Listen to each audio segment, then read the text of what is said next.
I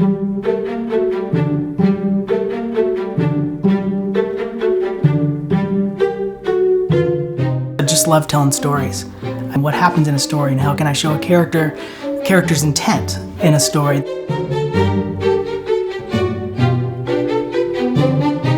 In college, my instructors would try to make me do very dark art and very gothic kind of paintings. And I would be at home and I would think I'm doing this really dark painting and I'd bring it in and people would say, "Oh, it looks like a children's book." I enjoyed doing that kind of work, so my love of narrative and then the fact that it kind of looked that way anyway, it was a natural fit. My name's Lee White, and I am a children's book illustrator. Each time I get a new book project, I love reading through the story and seeing how I'm going to tell the story and how it's different from the other stories I've done and what the settings are, so I start researching the place and what they might wear. I mean, you're building a whole world, so it's not just the character. What do they drive? Are they on a bike? Are they on a skateboard? Where do they live and what's the family life like? Typically the publisher's already bought the content and then it's given to me, and so I'm giving it, in its entirety, and I just kind of need to go through and break it out line by line. How does the story break down in terms of page turns? What goes on one page, and how do I savor something that might be a surprise for the reader?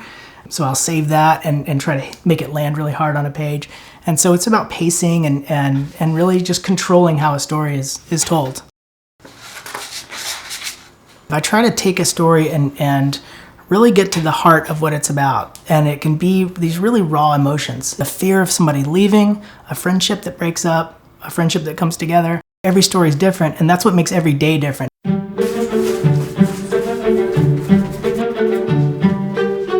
I finally came to watercolor because it offers a experimental kind of aspect to it, as I kind of know what's going to happen, but I don't totally know what's going to happen. So I'm almost like a conductor while I'm painting.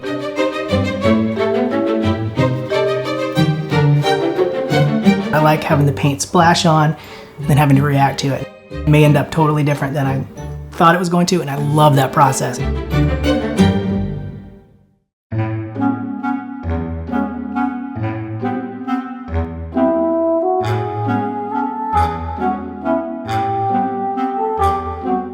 Sophie's fish was the first one that I did that I really, really liked. And that was when I was just getting into watercolor.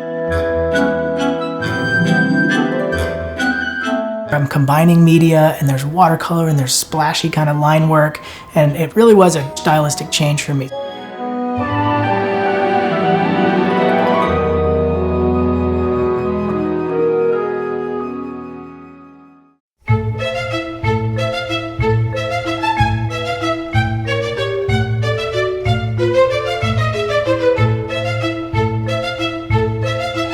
Everything starts out traditional for me. But there's a speed element to the computer. One of the things I do in many of my images is start traditionally, and then I bring it into the digital world. That's what I'm going to do here by starting with this background kind of texture that we painted in watercolor. So I've got the digital texture pasted into my file, and there's my drawing, and I'll use that as a base to start building the image. It always ends up in the computer if it's going to be published for me, and then I end up doing the final stages, adding lines or patterns or details. So I try to use the traditional work for what it's good for, and then I use the digital work for what it's good for, and it really is the perfect combination. You get the best of both worlds. If I was just a technician and painting these things, just technical paintings, I couldn't do it every day. It'd drive me crazy, but I really do show up for the characters and for the story to evolve.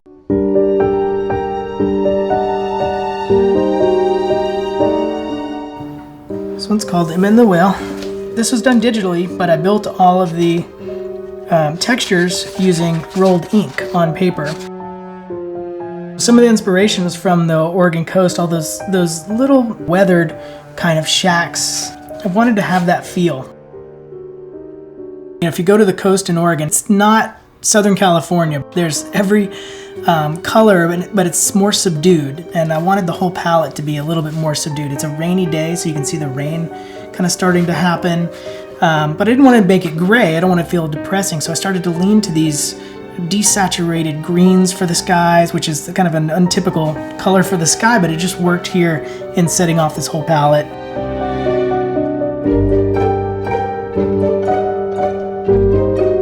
I've always been interested in telling my own stories, but I was always so busy doing all these other books. My son's the spark that made me actually start putting the words to paper. He was complaining his nightlight wasn't bright enough. And I said, well, how bright does it need to be? And he pointed at the moon. It was almost a full moon out that night. He's like, I want that. And I was like, oh, well, how do we get that down here? I don't know how to do that. And so we start talking about it, and I said, would you put a rope around it? Would you pull it into the room? What would you do with it once it's here?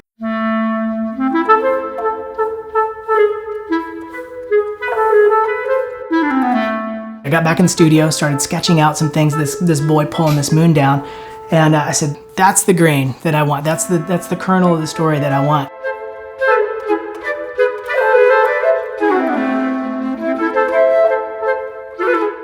I made the moon a character, and I thought it could be interesting to explore the friendship between the moon and this boy, with the narrative being a friendship that can't last.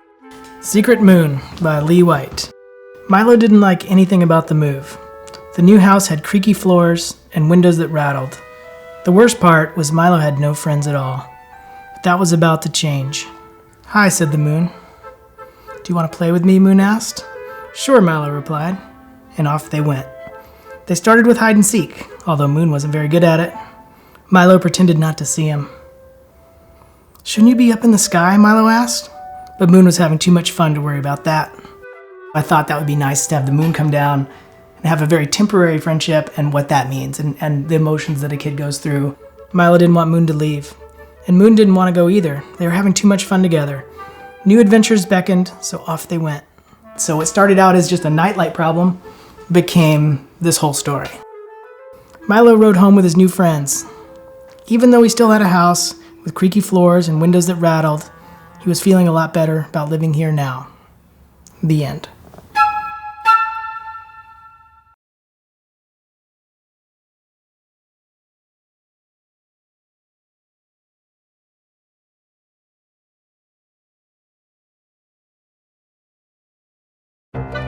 Oregon Artbeat shares the stories of Oregon's amazing artists, and member support completes the picture.